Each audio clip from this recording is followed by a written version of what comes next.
ওই লোকটা হয়তো আপনার মতো বড় লোক, আপনার মতো ইংরেজি মিডিয়াম, কিন্তু কিন্তু সেটা তো আর আপনি নন।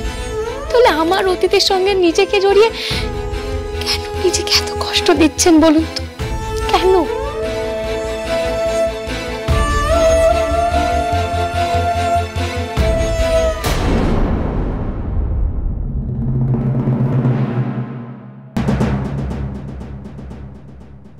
যার জন্য আপনার জীবন ওলট পালট হয়ে গেছে সে আর কেউ না, সেটা হলো আমি।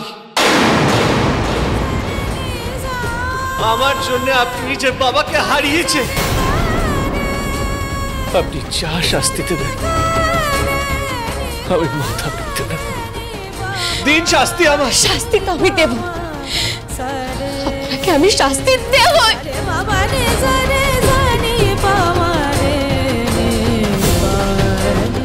ইন্দিরা, ভিকি স্যার, ইন্দিরা, ইন্দিরা, আপনি উঠুন, ইন্দিরা, উঠুন, ভিকি স্যার, ইন্দিরা, ভিকি স্যার। ইন্দিরা। কেন এরকম করছেন আপনি? কি হচ্ছে? ইন্দিরা, আপনার জীবনের সব কষ্ট, দুঃখ, বাধা বিপত্তি থেকে আমি আপনাকে প্রোটেক্ট করব। আপনার যত সুখ শান্তি এবার থেকে সে সব কিছুর দায়িত্ব আমি নিলাম। এই ভিকি স্যার আপনাকে ঠকাবে না।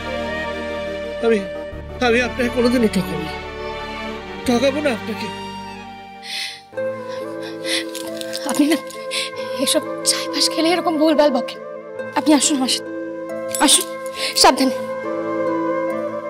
আসুন, বসুন এখানে, আস্তে।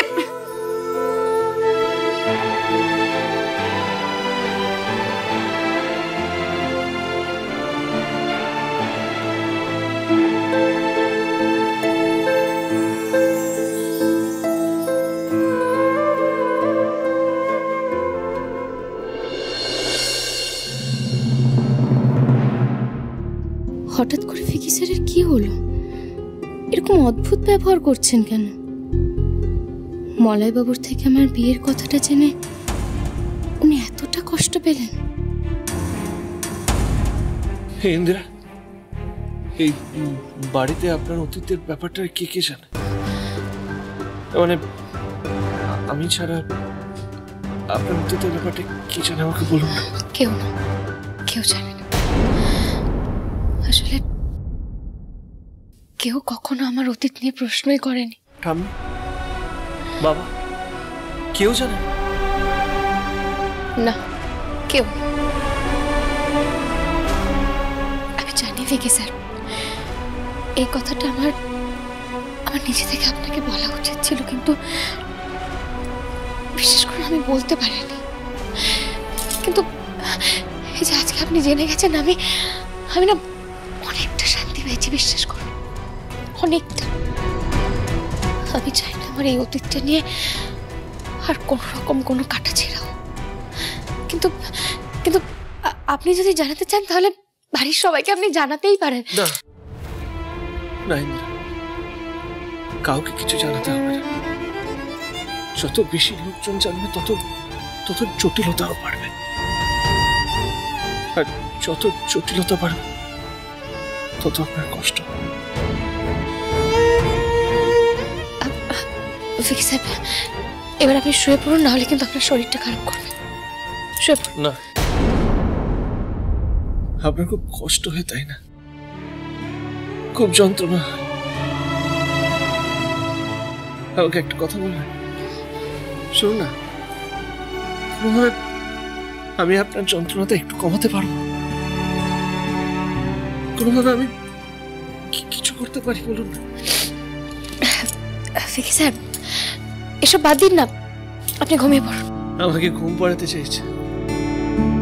ভাবছেন নেশার ঘরে ভিকি স্যার ভুলভাল বকছে, তাই তো? না ইন্দিরা, আমি ভুলভাল বকছি। যা বলছি মুখ থেকে বলছি। আপনি যতই হাসি খুশি থাকুন না কেন, যতই ভালো থাকুন না কেন, আপনার হাসির আড়ালে আপনার কান্নাটা আমি খুব ভালোভাবে দেখতে পাচ্ছি। আমার কথাটা আমাকে ঘুম পাড়ি দিতে চাইছেন, তাই তো? কিন্তু আপনি তো সবসময় আমার সেবা যত্ন করেন, সবসময় আমাকে ঘুম পাড়িয়ে দেন। আজকে আপনার ভিকি স্যার আপনাকে ঘুম পাড়িয়ে দেবে।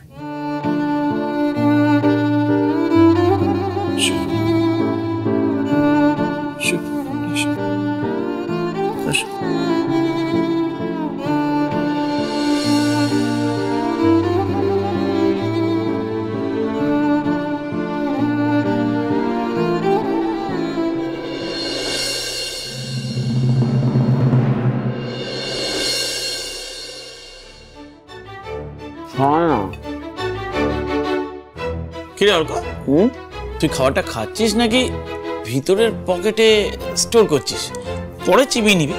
না মানে খাবারটা যে স্পিডে তোর পেটে পৌঁছাচ্ছে তাতে খাবারগুলো বুঝতে পারছে না যে ওরা খাদ্যনালী ভিতর দিয়ে যাচ্ছে নাকি হাইওয়ে দিয়ে।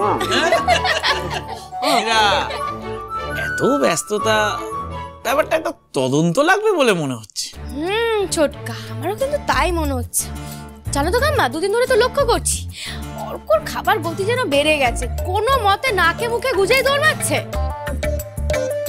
এরকম সময় বেরিয়ে যাচ্ছে, আবার ঠিক সময়ে ফিরেও আসছে। প্রেমে পড়েছো নাকি? আরে ওকে জলটা দে, কি মুশকিল, তোমরা এমন লেকফুল করছো না, ছেলেটা একবারে বিষম খেয়ে একসা হয়ে গেল। এই ছেলের কিন্তু লক্ষণ ঠিক নেই, আমি বলে দিলাম। আরে বাবা ঠিক আছে ঠিক আছে, ওকে আগে খেতে দাও, বুঝলে তো? সত্যি তুমি যা বাড়াবাড়ি করো না তোমরা, আমি আর প্রেম, আরে আমার তো কাজকর্ম আছে নাকি? মনে তো হয় না রে। না, এটা কিন্তু খুব একটা গুরুত্বপূর্ণ ব্যাপার। অর্কর মতো একটা ছেলে যে জঙ্গল পাহাড় ছেড়ে শহরে পড়ে আছে, ব্যাপারটা একটা খুব গুরুত্বপূর্ণ বলে আমার তো মনে হচ্ছে। ঠিক, বিষয়টা কোনোভাবে অস্বীকার করা যাচ্ছে না। রাত্রিবেলা ফোনের মধ্যে গুজগুজ ফুসফুস, মানে ওই ফুসফুসানির শব্দটা আমার কানেও এসেছে কিন্তু। হ্যাঁ আম্মা তুমিও না, সত্যি দেখো অর্ক, কিছু থাকলে না এখনই বলে দাও।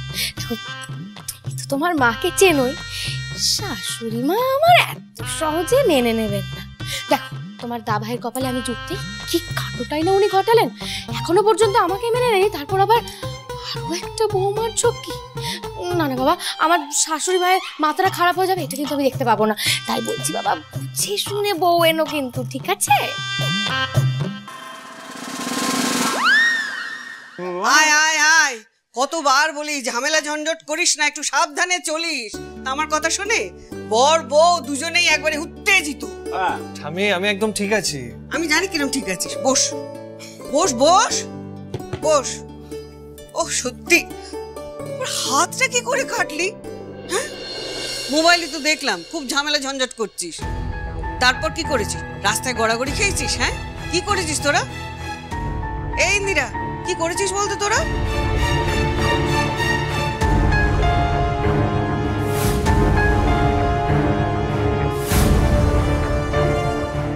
ঠামি আমি সত্যি ঠিক আছি, তুমি প্লিজ এত চিন্তা করো না।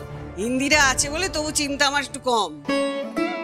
তো উনি যা দোষী মেয়ে, গুন্ডামির খবর পেলে ওকেও তো আর আটকানো যায় না। তোকে নিয়ে তো আমার চিন্তার শেষ নেই রে। হ্যাঁ, তুই বলে দিলেই হলো, টেনশন করো না। ট্রাস্ট মি ঠামি, তোমার এই নাতি একদিন সবকিছু ঠিক করে দেবে, কোনো সমস্যা হবে না। সমস্যা যাতে আর কোনো না হয়, মাথা যাতে একদম ফ্রেশ থাকে, তার ব্যবস্থা আমি আর তোমার দি করে নিয়েছি।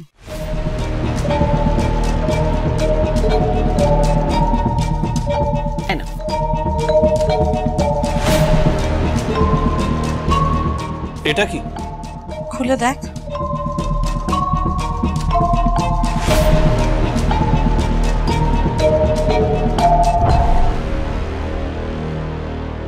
ফ্লাইটের টিকিট? ইয়েস, তোমার আর ইন্দিরার বিদেশে হানিমুনের জন্য টিকিট।